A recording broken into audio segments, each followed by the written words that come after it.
Aló. Aló, ¿cómo está? Buen día. Me comunico con el titular de la línea. Ari mami, ima pats munawanki. Buenas tardes, señora.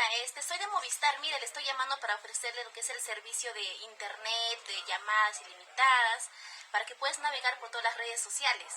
Ima pats mami. Disculpe, no le entiendo.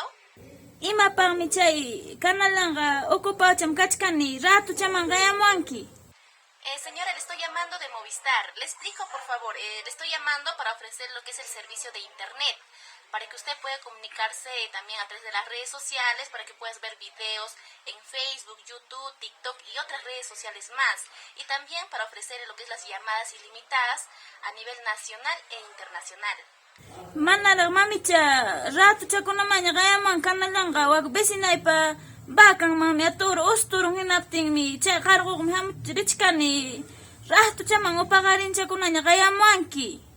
Disculpe, no le entendí. Mami cha wag besinay pa bakang mang usturong toro wachara chipting mi nyuga man kisa kong hamong hinapting imatruasa pagarin kunanya gayamanki. Disculpe, señora, ¿me podría hablar, por favor, en español? No le entiendo.